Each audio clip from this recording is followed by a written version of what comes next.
أعوذ بالله من الشيطان الرجيم بسم الله الرحمن الرحيم halka naga daawanaysin waa Dansan TV xaalada soo dhawaada meelada adduunka daafiisa ka joogtiinba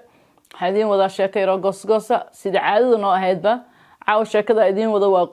qoyskaas reer Sacuudiga ahaa marka qoysku wuxuu ka koobnaa 4 qof waa 2 gabdhood iyo hooyadood iyo aabahood qoyskaas ma ahayn dad danyar mana ahayn dad taajiriina dadka miilamka dadka dhaxdhaxaadka bay isiga jireen balse sida caadadu ay tahay ayaa waxay tahay in gabdhaha Sacuudiyaanka ah aysan loo ogoleen banaanka oo ay maqbiyoon yihiin oo ay guriyaha ku jiraan gabdhahaas waxay rabaan dalabkooda way dalbadaan waana loo keenaa guriga loo keenaa laakiin waxa jirta hadii la rabo in banaanka loo saaro ama la tusaragayaankooda marka ay guur gaareen in waalidku ka xeeyo ayagoo qurux badan oo aad loogu libisay maalmaha kamida ayaa gabadhii iyo aabahood iyo kulli magaalada aadi jireen soo noqon jireen hawshoodii say ugu socotay ayaa markii dambe waxa xanuunsatay qoyskii hooyadii baa xanuunsatay hooyadii haday xanuunsatay xanuunku wuxuu noqday xanuun aad iyo aad maartay ula darnaatay muddo xanuunsaneed kadibna halkaas reerku waxay ku waayeen qoyskii hooyadii way dhimatay samir Allah halkaas reerku waxay ku noqdeen rajo okay odagii ma joogin nin joogi ma naag buu guursaday hadii uu naag guursaday wuxuu la tagay labadiisii gabdhood naagtu waxay u dhashay 3 gabdhood iyo wiil halka markaa waxa weeye waa 4 hore iyo 2 dambe 6 qoys ay isku haystaa odaygu wuxuu nin qotalyoonka banaanka u raadiya oo la daal dhaca nolol maalmeedka reerka wax badan iyo xog badan oo hoose ma uusan ogeyn mana uusan ahayn nin qorqodo ah oo maartay aad gabadhan uu guursado ku kalsoonaa awlaadna ilaahay ka siiyo ku kalsoonaa wuxuu isla awlaadan sidii loogu talagalay ay u wada korinaysaa balse ma dhicin inta badan waxa la yiraahdaa eedo waxay sameysay waxay rakaato saadhay gabadhii weyneed ee uu la yimid ninku gabadha weyn waxa la oran jiray almaas waxay gabar qurux badan eeda badan wax barata saan gaaban af gaaban almaas waxa soo doontay niman badan oo reerka ka soo doontay balse nin kasta markuu soo doonto ama qaduubo ama kaatan u galiyo oo gabadha ana raba habarta gadaal dhabar jibin ka sameyn jirtay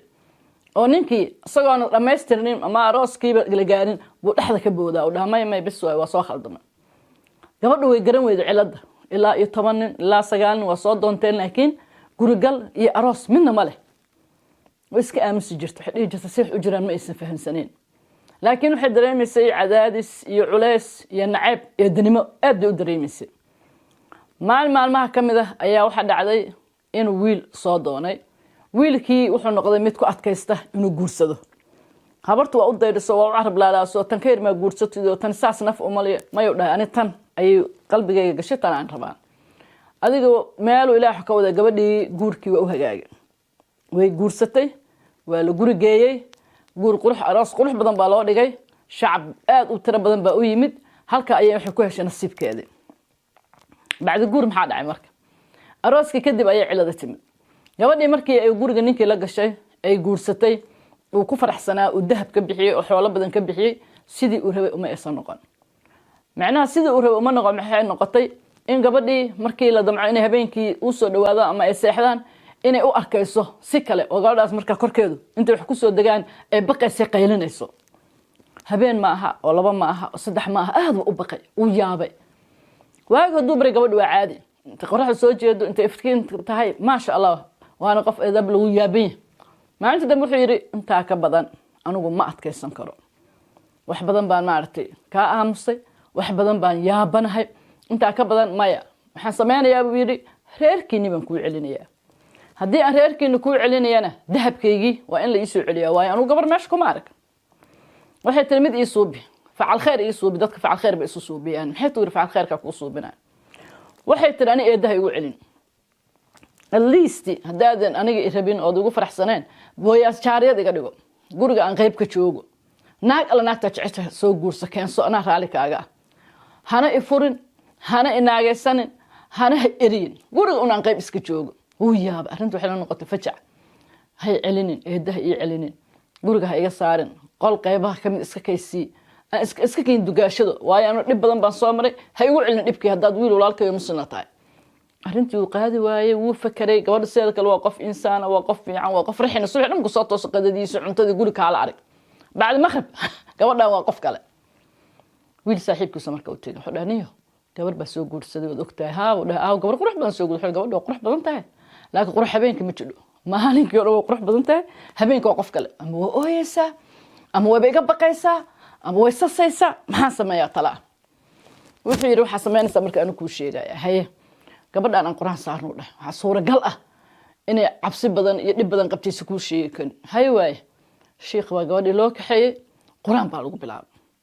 gabadhii 3 bir markii quraan la saaray horta way soo degtay oo waxay noqotay inay qayladii habeenkii qaylinaysa iyo ay wixii ka soo degto waxa kale oo dhacday gabadhii inay iyadu balaayo inta ka kor hadleen la yiri intaas oo sanaba waa sixirneeno salaanta iyadaana sixirtay gabadhii waa la raacay gurigii ninka wuxuu la sheekh ah la ii geeyay gabadhan meesha ay ku soo ababtay iyo gurigii gabadhii waa la kaxeeyay waa la raacay wiilkii qabay iyo wadaadkii iyo saaxiibkiis iyo kullu way israaceen ila xataa waa la kaxeeyay xalii qolka jiiftana tus hadii gurigii la tagay oo islaanta salaan loogu tagay qolkii jiifka la tagay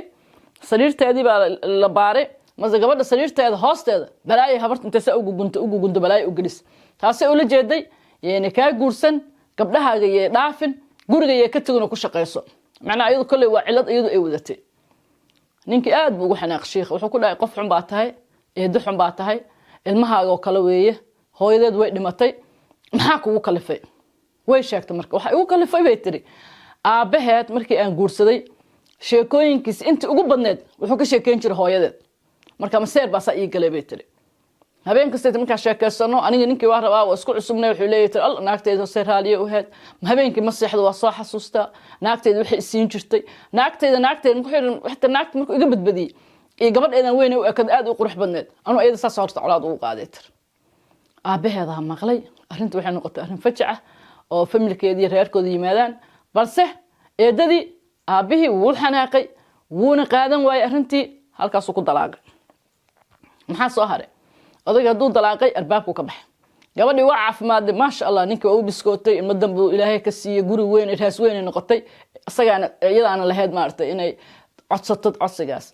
ilmihii kale marka habartu dhashay total wixii anaga hooyadan ma rabno waayo waxay walaashan ku soo bisay anagana bari way nagu sameeynaysaa marka ma rabno habartii halkaas waxay ku noqotay qof hoogan oo tilmaaman oo ceebowday oo kaligeedii kariinkad ku soo hartay ilmihii nin walba waa danaystay gabadhii guurkeedii waa u hagaagay awlaad khayr qabto qurux badan ilaahay uu siiyay ninkiina wuu caawiyay intaas sheekada ku soo gabagabowday marka eedo markasta waa laga deeriyaa laakiin eedo fiican way jirtaa